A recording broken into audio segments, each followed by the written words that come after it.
Muy buenas tardes a todos. Gracias, muchísimas gracias a los organizadores del Congreso, a Mario Paul en particular y a Paco también por todo el apoyo técnico y también por la organización global. Y un saludo especial a Ana Bocuti también, con el lindo recuerdo de encuentros anteriores cuando no nos planteábamos la idea de presencial, ¿no? Y bien, pues voy a empezar ahora mi ponencia sobre la temática de crimen, posmemoria y actualidad en el cine fantástico latinoamericano contemporáneo. Hablan las voces calladas. Crimen y fantástico comparten la misma dimensión de transgresión y de fracción. Ambos perturban o desestabilizan una forma de legalidad. Entre las definiciones de lo fantástico, llama la atención la de Roger Caillois para el tema que nos interesa. Dice que tout le fantastique est rupture de l'ordre connu, irruption de l'inadmissible au sein de l'inaltérable légalité quotidienne. Esta idea de ley me interesa porque en términos de derecho, el crimen es una infracción o un delito grave castigado por la ley. Esta infracción, asociada con la idea de violencia, tiene efectos y consecuencias en la víctima que la sufre. Plantearse la cuestión del crimen supone, por lo demás, conocer la identidad del criminal, que puede ser un sujeto individual o una entidad colectiva, y la identidad de las víctimas, como individuos o como colectivo. Pensar la relación entre crimen y fantástico supone entonces identificar los paralelismos que existen en sus respectivas transgresiones, que es una idea que desarrolló Ana justamente hoy por la mañana. Por otra parte, en un contexto de elaboración de la posmemoria, el cine, de ficción o documental, constituye una herramienta para dar cuenta de episodios traumáticos y llevar a cabo una necesaria catarsis. En efecto, el cine plantea la cuestión de la representación audiovisual de varias instancias que componen el crimen: el acto, el motivo, el sujeto o el objeto. Dicha traducción audiovisual en el cine latino actual ha dado lugar a la expresión de las voces silenciadas de las víctimas. Estudiaremos tres contextos: el juicio del dictador Ríos Montt en Guatemala, el proceso de los acuerdos de paz en Colombia y el narcotráfico en México. En las películas que forman la base de este estudio, no se trata de tachar de escapista la propuesta de la exploración de los recursos a lo fantástico. Es más, lo fantástico, así como el realismo mágico y el terror o el horror, combinados con la angustia, constituyen un medio de expresión para visibilizar los crímenes. En un mundo en el cual los horrores reales, o sea, del mundo extraficcional, superan la imaginación, la creación artística, cuando recurre a lo fantástico, permite otro tipo de testimonio y de trabajo de memoria. El crimen se convierte finalmente en una bisagra entre lo real, histórico y ficcional, y lo imposible. El eje que guiará nuestra reflexión será este: en qué medida la expresión fantástica lato sensu, al rebasar y al cuestionar los límites de lo posible, constituye un vector de denuncia de los crímenes que favorece el trabajo de memoria histórica. Para llevar a cabo este trabajo, no nos basaremos en la tradicional aproximación de Todorov, mediante el prisma de la duda frente al fenómeno imposible, sino en la definición de David Roas, que desarrolla cuatro aspectos fundamentales que son lo real, lo imposible, el miedo y el lenguaje, teniendo el cine un lenguaje propio. Podría dedicarme a cada película por separado, pero ya que sus directores forman parte de una misma generación, me parece pertinente crear un diálogo comparativo entre las tres películas. Presentaré rápidamente cada una de ellas. Primero, La Llorona, de Jairo Bustamante, un director de Guatemala, nacido en 1977, y una película pues, que pasa en Guatemala, que se nutre de un mito de América Latina, el mito de La Llorona, pero no es el caso del mito tradicional, porque aquí hay una actualización del mito en la medida en que el fantasma de esta mujer abandonada que mata a sus hijos, pues se vuelve un ser que expresa la venganza frente a los criminales, justamente. La heroína es Alma, asociada con la Llorona, pero ya podemos notar, y lo voy a desarrollar después, la presencia de otros personajes, otras mujeres importantes en esta película, con tres mujeres: la abuela Carmen, mujer del exdictador general, la hija Natalia y la nieta Sara. Es un conjunto de mujeres en torno a esta idea y este mito de la Llorona. La segunda película, Los Silencios, de Beatriz Señer, se trata de una directora que nació en el 84 y la temática se ambienta en un lugar específico que es la Isla de la Fantasía, que se sitúa entre tres países: el Perú, Colombia y Brasil, un lugar que acoge, en el caso concreto, a una familia, una madre y sus dos hijos, que son desplazados colombianos a causa del conflicto armado interno. Y la tercera película, Vuelven, una película mexicana de Isa López, directora nacida en el 71, evoca el caso de las desapariciones de padres e hijos secuestrados en México, en un contexto algo futurista, quizás postapocalíptico, cuyo marco temporal habría que precisar un poquito más, porque hay ciertas ambigüedades al respecto. Bueno, tres películas distintas, pero diálogos posibles entre estas películas, que es lo que vamos a desarrollar ahora.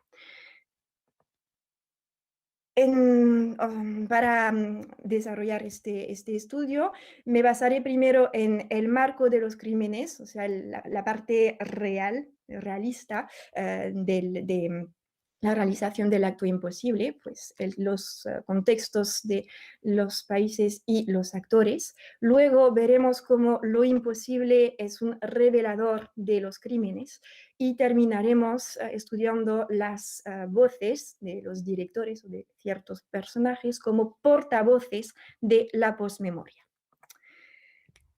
En este primer momento, pues el marco histórico tiene como objetivo poner un énfasis en la importancia del efecto de lo real, tal y como lo define Roland Barthes, en la expresión fantástica. Este efecto de lo real sirve para una contextualización histórica. En efecto, la necesaria verosimilitud, que suele constituir el marco de referencia para un público que no puede identificar elementos que corresponden con un entorno real, ya no es solamente un elemento necesario estructuralmente, sino que permite sentar las bases del marco histórico. Este planteamiento puede aparecer en las primeras imágenes, como es el caso de la película de Isa López. También puede surgir en los medios de comunicación, en el trasfondo de un programa de televisión, como lo vemos en Los Silencios, y se puede hacer a través del contexto del juicio del criminal en La Llorona.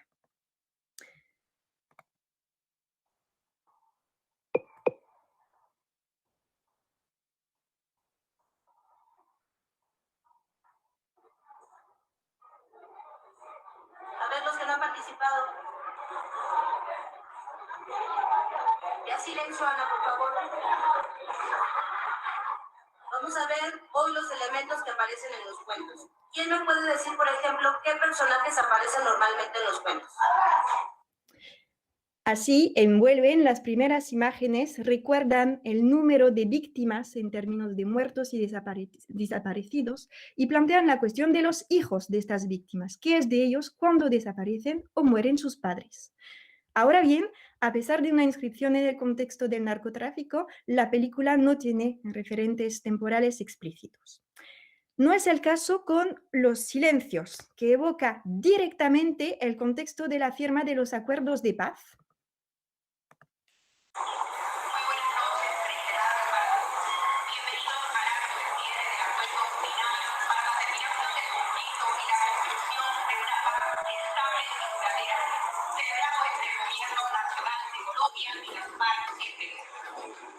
se trata de considerar a las mujeres desde una mirada revictimizante, sino como sujetas de derecho y protagonistas en la construcción de la paz que todos queremos para Colombia. Por tanto, expresamos la justa necesidad de incorporar una mirada de género a todos los debates y diálogos para el diseño y aplicación del acuerdo de paz. Al mismo tiempo, expresamos nuestra voluntad política de promover la participación de las mujeres colombianas y de nuestras propias militantes en este proceso de paz. El largometraje plantea la problemática de la paz desde el punto de vista nacional e histórico, pero también desde el punto de vista individual, con la paz de las familias que buscan a sus familiares desaparecidos o sus restos. En torno a la idea de crimen giran otras palabras de las víctimas. Desapariciones, masacres, desplazados, secuestrados, tantos actos de ofensa física y mental que muy a menudo dan la impresión de que la realidad supera la ficción. En 2012 empiezan las negociaciones de paz entre el gobierno de Juan Manuel Santos y las FARC en un conflicto armado interno de 50 años. En términos de crímenes, se trata de 260.000 muertos, 45.000 desaparecidos, millones de desaparecidos, cuya longevidad, según las interpretaciones, se debe al narcotráfico y a la política neoliberal.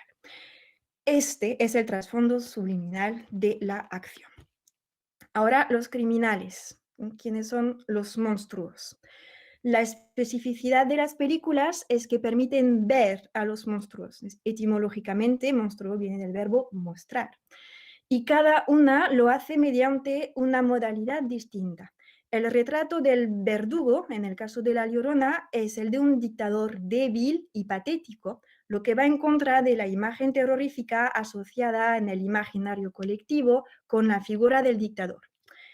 El general Enrique Monteverde es el doble ficcional de Efraín Ríos Montt, quien encabezó los procesos de masacres que tuvieron lugar en Guatemala en los años 82-83. En el caso de Vuelven, el criminal se asocia constantemente con la idea de amenaza. El chino y los huascas son los que persiguen a la pandilla de niños, lo que crea un sentimiento de angustia permanente. En Los silencios se trata más bien de un criminal sugerido de forma discreta e implícita a través de la búsqueda real y desesperada del esposo fallecido. ¿A qué realidad remiten estos criminales? Hay que pensar en la representación de la historia en términos de trauma, si nos referimos al giro de los memory studies, y en términos de poder y de historia oficial interrogada. Por eso me refiero a lo que dice Ricoeur en La mémoire, l'histoire, l'oubli. La domination, on l'a compris, ne se limite pas à la contrainte physique. Même le tyran a besoin d'un rhéteur, d'un sophiste, pour donner un relais de parole à son entreprise de séduction et d'intimidation. Le récit imposé devient ainsi l'instrument privilégié. Con esta idea, recordamos las dificultades para llevar a cabo el proceso de la Comisión de la Verdad, que en el caso de Guatemala se llama Comisión para el Esclarecimiento Histórico. Esto significa que, más allá de un retrato de los criminales, La Llorona, si seguimos con esta película, La Llorona interroga la responsabilidad del olvido impuesto. Por eso, cuando pensamos en los crímenes, también hay que tener en cuenta los crímenes de los que mantienen la historia oficial como base incuestionable. Y justamente la transgresión permitida por lo fantástico rebasa la noción de historia oficial para interrogarla en una nueva configuración narrativa que abre hacia la dimensión de lo imposible. Paso entonces al segundo momento de mi presentación. Lo fantástico, mediante la expresión de lo imposible, el famoso no puede ser, pero es borgiano, permite revelar los aspectos más horribles de una realidad expuesta a la luz de lo fantástico. Este ya no tiene como fundamento un escapismo que huye de lo real, sino que intensifica el impacto en el público con la presentación del acto imposible o del fenómeno imposible. Primero, llama la atención la porosidad entre los géneros de lo fantástico, el realismo mágico y la fantasía cruel en las tres películas, que Si bien tienen como eje principal o hilo conductor un registro de expresión, también se nutren de otros géneros próximos. Así, en La Llorona, el personaje mítico, una especie de Medea, conlleva ecos a la escritura del realismo mágico de Miguel Ángel Asturias, pero también integra elementos de lo fantástico stricto sensu. La mancha de humedad que aparece en la pared de la casa de la familia detrás de la cama del general se puede explicar porque es una casa vieja, pero también por un acto malévolo de Alma como encarnación de la Llorona. En el caso de los silencios, constatamos, si uno se fija en los detalles, ya que el encuadro solo lo muestra de forma discreta, pues constatamos que Nuria, la hija, no se refleja en el espejo, una pista para entender poquito a poco el sentido de la película. También se mantiene la ambigüedad en otra secuencia para saber si son 4 o solo son 2 los que están cenando.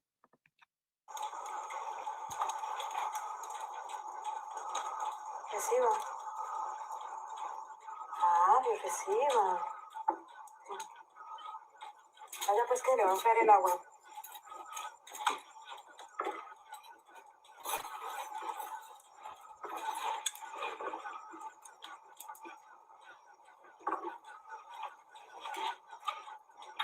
¿Cómo podemos explicar la actitud del niño? Pues que es un niño que no quiere obedecer, que no quiere hacer lo que le pide su madre, pero también pues lo que pasa es que la madre convive con sus fantasmas, con los familiares, mientras que el hijo toma cierta distancia frente a esta presencia fantasmal. La explicación racional pues se debe a que los familiares de las víctimas a menudo suelen dejar un plato vacío en la mesa por si regresa el ser querido desaparecido.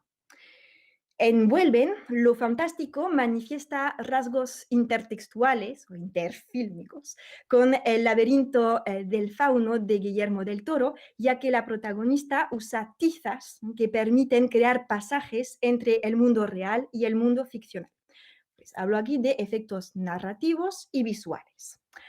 Los fantasmas, motivo tradicional de lo fantástico, son las víctimas en las 3 películas, pero desempeñan un papel distinto en relación con los protagonistas. Como víctimas del conflicto armado en La Llorona, despiertan el sentimiento de culpa. Envuelven, mantienen el efecto de suspense y de miedo desde el punto de vista narrativo, pero también representan para Estrella unos guías, como el fauno de Guillermo del Toro, por ejemplo. En los silencios, Nuria y su padre Adán acompañan a la madre, le traen consuelo y hasta Adán formula críticas en los momentos de deliberación, que también son etapas en el duelo. Me centraré a continuación en la capacidad del cine para explorar la dimensión sonora, un recurso que amplifica el efecto de lo fantástico y mantiene la duda frente a los fenómenos inexplicables e imposibles. Pensemos, por ejemplo, en la voz murmullo de la madre de Estrella, en Vuelven, donde la voz fantasmal permite encontrar soluciones hasta llegar a los cuerpos mutilados y abandonados en el cuarto cerrado de un edificio abandonado. Pensemos también en los llantos nocturnos de la Llorona en la casa de los Monteverde. También podemos subrayar en el manejo del lenguaje las palabras espejo o especulares, en particular en los silencios. Soy víctima del conflicto armado en Colombia desde hace 14 años, pero desde el momento en que murió mi padre en manos de ellos, ese día fallecí yo también. Y desde entonces estoy más que muerta. Con esa ilusión de encontrar al ser querido donde está, estamos todos en el mismo lugar, muertos, y no estamos con nuestros seres queridos. Esta película trabaja con lo fantástico del lenguaje y sus ambigüedades. Si pensamos, por ejemplo, en uno de los testimonios de una mujer que dice: soy una víctima más del conflicto armado. La idea de víctima puede ser ontológica y evocar las secuelas de un ser vivo, pero también podemos tomar la expresión al pie de la letra y este personaje se convierte entonces en un fantasma. Pasa algo similar con la expresión estoy más que muerta. De esta forma, la ambigüedad permite darles la palabra a las víctimas que tienen una voz en el mundo de lo imposible y pueden expresarse. El propio título, Los silencios, plantea de entrada la problemática de las voces de los fantasmas callados. En efecto, Nuria, la chica, la niña de la protagonista de la peli, solo habla una vez en el largometraje y en ese mismo momento entendemos que ella también es un fantasma. Ahora bien, más allá de lo fantástico tradicional, la escenificación de la voz testimonio, cuando revela los actos criminales, cobra otra dimensión. Et otra vez recurrimos a Paul Ricoeur. C'est sur ce fond de confiance présumée et pardon, que se détache tragiquement la solitude des témoins historiques dont l'expérience extraordinaire prend en défaut la capacité de compréhension moyenne ordinaire. Il est des témoins qui ne rencontrent jamais l'audience capable de les écouter et de les entendre. ¿Qué pasa en esta secuencia? Pues estamos en el momento del juicio y es el testimonio de una mujer, Ishil, que sufrió violaciones, actos horribles, y hay un proceso fílmico de desconexión entre la imagen, o sea, el encuadre en la cara de esta mujer, el sonido, porque ella habla en Ishil, y el contenido, que solo entendemos después porque hay un traductor que nos explica lo que está pasando. Así que los horrores sufridos por las víctimas aquí se manifiestan de forma aún más intensa y esta mujer pues propone otro tipo de voz, como una voz fantasma, como una voz que suena como de lo imposible, que contiene un testimonio que va más allá de las posibilidades de entendimiento frente a todos estos horrores. Más allá de estas presencias, es indispensable subrayar que el efecto de catarsis se basa en el miedo. Para pensar esta dimensión, primero hay que distinguir el miedo físico y el miedo metafísico. La expresión más extrema del miedo físico es el horror con un objeto determinado, mientras que el miedo metafísico, que puede tener como nivel de menor intensidad la angustia, encuentra su clímax en el terror. Los tres largometrajes exploran y cultivan este sentimiento como motor de la acción, como trasfondo latente, pero también como posible catarsis para el público. También habría que centrarse más detenidamente en la propuesta estética de cada uno de los directores respecto a los cuerpos. Preocuparse por los actos de violencia relativos a un conflicto armado interno implica la posibilidad de enseñar estos cuerpos. Y cuando entran en juego el horror y lo fantástico, la manifestación del sufrimiento y de la muerte que franquea los límites de lo imposible, de lo posible, puede jugar con el miedo del público. Pensemos en los jump scares, de los que hablaba una colega antes. Los jump scares devuelven, por ejemplo. Así, la representación de los cuerpos en las tres películas manifiesta binomios como materialidad, inmaterialidad, amenaza, dulzura o dolor, alivio. También es de mencionar el recurso de Beatriz Señer a la luz neón en los silencios para inscribir en los cuerpos fantasmales, similares a los cuerpos vivos, la marca del realismo mágico y así la cicatriz sublimada de las víctimas de los crímenes, una propuesta que solo entendemos del todo al final del largometraje. Ana Amado habla en el cine argentino de dos tipos de relatos, el relato de la militancia y el relato de los testigos de la nueva generación. Parece que nuestras tres películas superan esta dificultad, la dificultad que menciona de esta imposibilidad, al integrar lo imposible dentro de la trama narrativa para crear otro espacio de expresión desde la otra orilla para las víctimas. Como última etapa de este recorrido interpretativo, podemos considerar la cuestión de la memoria de los crímenes en términos de deuda por parte de los artistas, cuyo deber de memoria se expresa a través del restablecimiento de la justicia y del recuerdo de las víctimas mediante las imágenes. En este aspecto nos acercamos a la noción de transmisión del trauma desarrollada por Marianne Hirsch. Tengo la versión en francés, ya puedo poner la versión en inglés. Pero bueno, habla de transmisión intergeneracional, habla también de posmemoria en términos de proyección y de creación. Y de esta forma, los recuerdos traumáticos de una generación parecen haber migrado hacia los artistas, los directores, como si estos los integrasen como recuerdos propios en una especie de proyección personal. Así, el arte cinematográfico explora el deber de memoria con una reflexión sobre la posmemoria. Por eso parece pertinente ahora estudiar el papel de los niños en estas ficciones y su representación en esta dimensión intergeneracional. El recurso a los niños no es nada original en las ficciones fantásticas. Basta con pensar en El espinazo del diablo, en El laberinto del fauno o en otra vuelta de tuerca en la literatura. Es algo que podemos explicar por el desfase entre la sensibilidad abierta de los niños y la codificación cerrada de los adultos que tienen que adoptar. Las heroínas de las tres películas son chicas jóvenes. En La Llorona, la construcción, como lo decía al principio, resulta más compleja porque hay una migración del mito de La Llorona, encarnado por Alma, hacia Sara, la nieta del general. Sara representa esta generación joven que hace preguntas molestas sobre el pasado de la familia. La representación del mundo de los adultos es otro eje clave. En dos de las tres películas, los niños tienen que portarse como adultos para sobrevivir. Envuelven hasta los policías, huyen frente al peligro.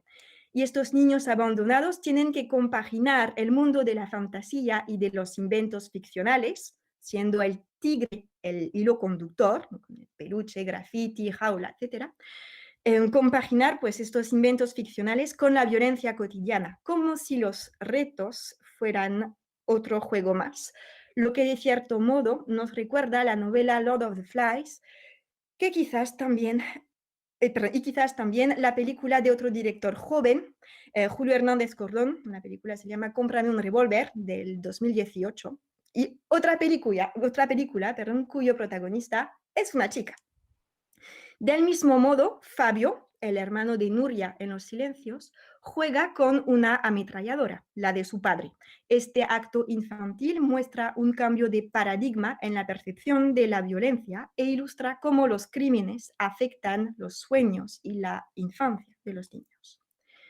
Hasta podríamos considerar que estos niños son los actores de la reparación, o sea, los portavoces de la memoria para el futuro. Así, Nuria quiere que su madre sepa que no es su culpa, que se sienta aliviada, que pueda seguir con su duelo. De ahí el sentimiento de reparación posible en una relación particular entre hijos, padres y muerte. A pesar de una modalidad ficcional totalmente distinta, podemos tener una interpretación similar de Vuelven, ya que la complicidad de la fantasía entre madre e hija permite salvarle la vida a Estrella y librarla de las pesadillas. En La Llorona, la reparación opera de forma transgeneracional entre la abuela, la madre y la nieta. Me centraré, para terminar, en la idea de contribución de lo fantástico en su dimensión más poética a la sublimación de los crímenes. El agua es un motivo recurrente en la escritura fantástica. Pensemos en los numerosos textos y secuencias fílmicas que pasan en un cuarto de baño. Las tres películas confirman, cada una a su manera, esta dimensión. Vuelven propone una secuencia poética en la que los niños comparan su existencia con la de los peces que están en un charco del edificio abandonado donde sobreviven. La Llorona, con sus lágrimas y sus llantos, encarna míticamente la proximidad con este elemento natural que se manifiesta dentro del universo doméstico, con los grifos, la bañera, la piscina, etc. Los silencios declina lo acuático en todas sus dimensiones. Los personajes viven en la isla de la fantasía, un espacio real de intersección que se encuentra en la frontera entre Brasil, Colombia y el Perú. Un punto de contacto y de pasaje real y metafórico. La primera secuencia en una barca no deja de recordar el transporte de las almas por Caronte y todo el largometraje desarrolla los ruidos del agua, de la lluvia, del río Amazonas como río Sicopompo. Podemos interpretar esta presencia recurrente del agua a partir de la perspectiva de Gaston Bachelard y ver que se trata de un elemento natural que fluye, que marca un fuerte vínculo entre pasado y presente y que crea puentes entre la vigilia y el sueño o la imaginación. Por eso, inscribir la memoria de los crímenes en este entorno permite una sublimación que va más allá del relato documental, con valor de testimonio histórico. Lo fantástico se pone al servicio de una poesía que, lejos de la ingenuidad, alcanza niveles casi universales de la transmisión del deber de memoria. Finalmente, parece que esta generación de directores nos invita como público a una contemplación activa. El trabajo del sonido es uno de los elementos que permiten entenderlo. En efecto, en La Llorona, un leitmotiv de la película es, dentro de una estructura con planos largos y ritmo lento, el continuo alboroto de las víctimas que piden justicia. El momento en que callan corresponde con una justicia aplicada dentro de la misma familia. Y así los ojos de los enterrados pueden cerrarse. Y eso hablo de contemplación activa en la medida en que el público lo entiende poco a poco. En los silencios, los numerosos ruidos naturales invitan a superar los ruidos de la violencia en un sentimiento de paz.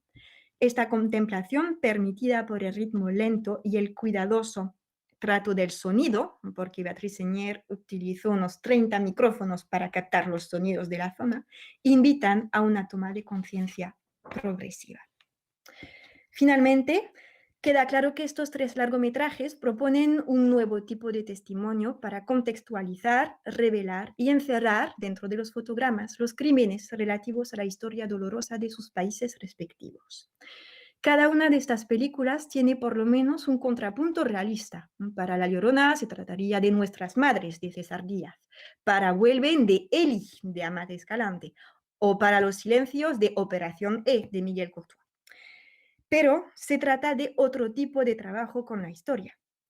Ricoeur, otra vez, considera que la narratividad no puede colmar las brechas de la explicación o de la comprensión de los eventos. Sin embargo, parece que estas narraciones fílmicas, penetradas de expresión fantástica, cumplen con un deber esencial, el de la identificación de los crímenes al alcance del público nacional e internacional para seguir con el largo, pero necesario, trabajo de memoria. Muchas gracias.